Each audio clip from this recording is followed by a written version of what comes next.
Les gens pensent tous qu'ils recherchent l'argent, mais ce que les gens ils recherchent, c'est la liberté. À quel moment de ta vie tu t'es rendu compte qu'il fallait travailler intelligemment et pas dur en fait? Malheureusement, bien trop tard dans ma vie. Je me suis toujours rendu compte quand j'étais plus jeune que il fallait que l'argent travaille pour toi et pas toi travailler pour l'argent. C'est-à-dire que si tu voulais vraiment gagner bien ta vie, il fallait trouver un moyen de gagner de l'argent pendant que tu dormais. Je me suis rendu compte que les personnes qui étaient vraiment riches dans ce monde, qui réussissaient vraiment, elles avaient de l'argent qui rentrait constamment. Et c'était pas identique aux heures de travail que tu allais faire. Mais je savais pas comment faire. Et j'ai toujours essayé de chercher une opportunité de trouver ça, mais j'avais toujours ça derrière dans mon esprit. Mais comme tout le monde, tu sais, dans le jour le jour, tu vis le jour le jour, tu es au travail, tu fais les petits boulots que tu as à faire. Tout ce que tu penses à faire, c'est passer la journée, faire ce que tu as à faire, payer tes frais, payer tes factures, aller manger, voir tes copains, ta femme, tes copines. Je veux dire, tu penses pas plus grand que vivre le jour le jour. Ça, c'est un des gros problèmes qu'on a, c'est qu'on fait que subir au lieu de réfléchir, de prendre le temps de réfléchir et passer son temps à réfléchir pour trouver la meilleure opportunité possible. Mais quand l'e-commerce est arrivé devant moi, l'opportunité de l'e-commerce est arrivée devant moi et je l'ai vu. Là, je me suis dit, ça, c'est l'opportunité que je cherchais. Et là, ça a ouvert les portes sur le business en ligne. Et ce que je me suis rendu compte, c'est qu'après, petit à petit, ça m'a forcé à réfléchir d'une autre manière.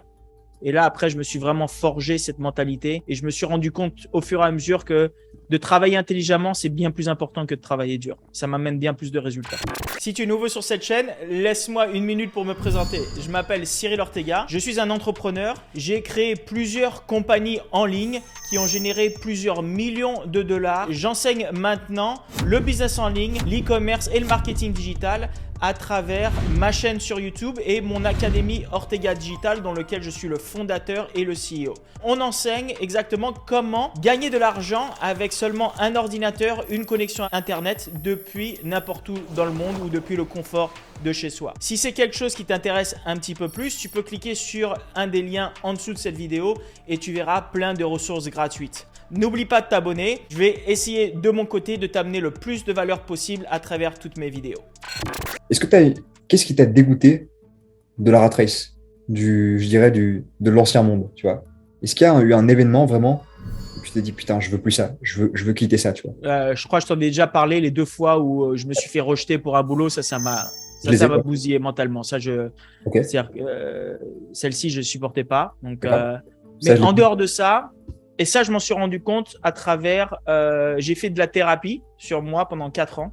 Tous les ans, j'allais toutes les semaines j'allais voir un thérapeute et je parlais, je discutais de ce que j'avais dans la tête, tout ça. Aux États-Unis, c'est beaucoup plus accepté. En Europe, ils te prennent, ils disent pourquoi tu fais de la thérapie, t'es un fou, mais ça n'a rien à voir. Pour moi, tu dois travailler tout. Si je travaille sur mon corps à la gym, j'ai aussi travaillé sur mon cerveau, je dois travailler sur mes émotions, je dois travailler sur tout ça.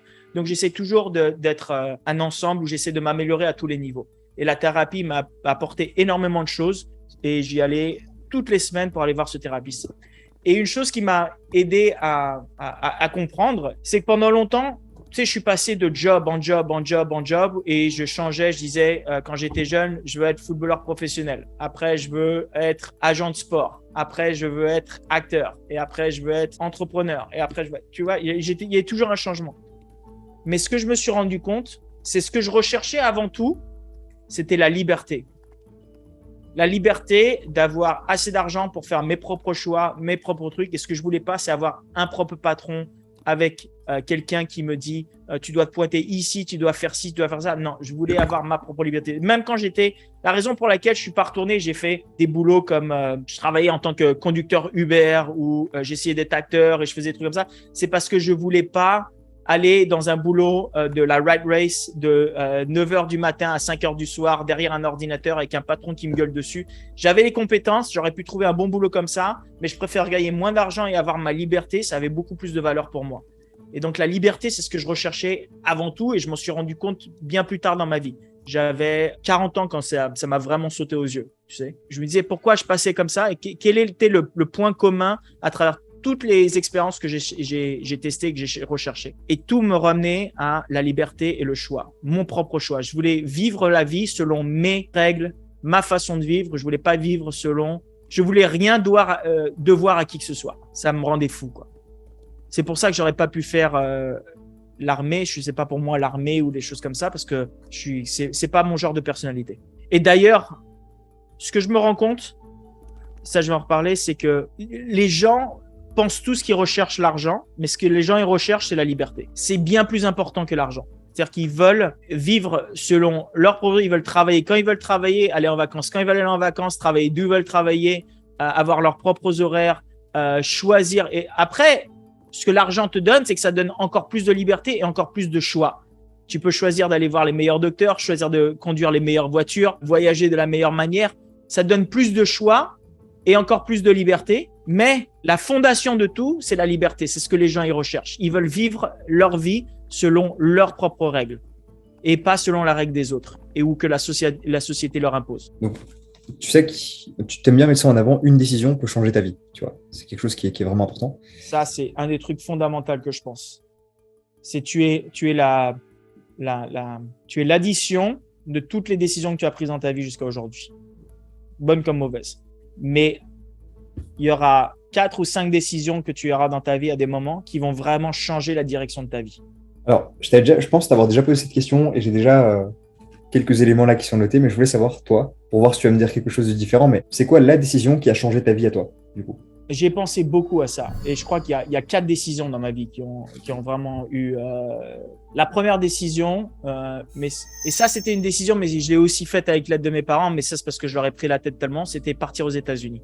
Okay, donc 18 ans après avoir loupé le bac en France, je suis parti aux États-Unis. Depuis que j'avais 14 ans, je leur disais tous les ans, dès que j'ai fini le lycée, je pars aux États-Unis. Et donc mes parents étaient d'accord, mais ils avaient dit tu le pars une fois que tu as le bac. Et j'ai loupé le bac et ils m'ont dit alors tu devras rester. Et finalement ma mère, elle s'est battue avec mon père en disant écoute, laisse-le partir, il va rien faire en France, c'est pas fait pour lui. Il est pas heureux et ils m'ont laissé quand même partir et je suis parti aux États-Unis à cause de ça. Donc ça c'était c'est la première fourchette dans ma vie qui a vraiment fait la truc. Mais la décision était prise bien avant. C'est-à-dire que même s'ils avaient été repoussés d'1 an, je serais parti 1 an plus tard. Alors maintenant je sais pas où ma vie serait changée, c'est parce que je sais pas où j'aurais été, mais je serais parti. Mais la décision de partir aux États-Unis, c'est la première grosse décision. La deuxième grosse décision, très importante, c'est de marier ma femme. Ok. Demander à ma femme de se marier avec moi. Parce que ma vie a complètement changé une fois que je me suis marié. Et moi, j'étais pas quelqu'un qui était pour le mariage. Je ne croyais pas en le mariage. J'ai eu beaucoup de conversations avec ça, avec ma femme et aussi avec mes amis. Parce que je viens de famille, je suis entouré de familles où il y a que des divorces. Et donc, j'ai jamais vu des mariages vraiment marcher en dehors de mon grand-père et ma grand-mère maternelle qui sont restés mariés et très heureux ensemble pendant 53 ans jusqu'à la mort de mon grand-père. C'est le seul mariage que j'ai vu qui marchait autour de moi. Tous mes amis, toute ma famille, tout le monde était divorce et pas des bons divorces. Donc, je ne croyais pas en mariage. Et j'avais dit toute ma vie, avant de rencontrer ma femme, je ne me marierai jamais. J'avais dit ça avec tous mes amis. Et donc, ils ont été surpris quand, après avoir été avec ma femme pendant 1 an, j'ai décidé de me marier avec elle. Et c'était bizarre, ça allait à l'encontre de tout ce que j'avais jamais fait. Mais ça a été une des décisions les plus importantes de ma vie parce que ça m'a donné… J'avais pas besoin de me concentrer autre chose avec ça. J'avais l'amour de ma femme et tout ça. Et je pouvais me concentrer sur évoluer en tant qu'humain et en tant qu'homme et en tant qu'entrepreneur et en tant que personne. Venir aux États-Unis, me marier avec ma femme. Après, c'était me lancer dans le business en ligne. Et à l'époque, j'étais encore entre le business en ligne et essayer d'être acteur. Et je m'accrochais à ça, je m'accrochais à ça. Et on a eu notre premier enfant. Alors, bien sûr, avoir des enfants, c'est une grosse décision, mais ça, je mets ça avec me marier avec ma femme parce qu'on avait déjà prévu ça. Mais quand mon fils Mathéo avait 6 mois, j'ai décidé de partir du centre de Los Angeles pour aller vivre au sud de Los Angeles, à 1 heure de Los Angeles, laisser complètement l'acting et me mettre à fond dans l'entrepreneuriat et vraiment construire ma vie familiale et plus donner à ma femme ces hauts et ces bas, ces grosses vagues qu'il y avait parce que quand j'avais un rôle et je faisais un petit boulot, j'étais très bien payé. Mais après, pendant des mois, j'avais pas de rôle et je gagnais pas d'argent. Et donc, je faisais Uber en même temps et j'ai lancé parallèlement mes business en ligne. Mais mes business en ligne à l'époque n'avaient pas aussi bien marché. Et quand j'ai décidé de partir et de laisser tomber l'acting et de me concentrer complètement sur le business en ligne, tout a explosé. Donc ça, pour l'instant, c'est les 4 grosses étapes de ma vie. Ma vie était comme ça ou comme ça avant et après. C'est marrant parce qu'en fait, les décisions n'ont pas changé. La dernière fois, je t'avais posé ces questions-là et donc c'était les mêmes. Donc voilà, ça prouve que c'est ancré en toi, quoi. C'est cool. Ah ouais, j'y ai pensé beaucoup. Hein. Cool. Parce que j'utilise pas cette phrase « une décision peut changer ta vie » pour rien. Parce que ces 4 décisions-là, chacune de ces 4 décisions ont changé ma vie et m'ont amené vers un chemin qui est complètement différent.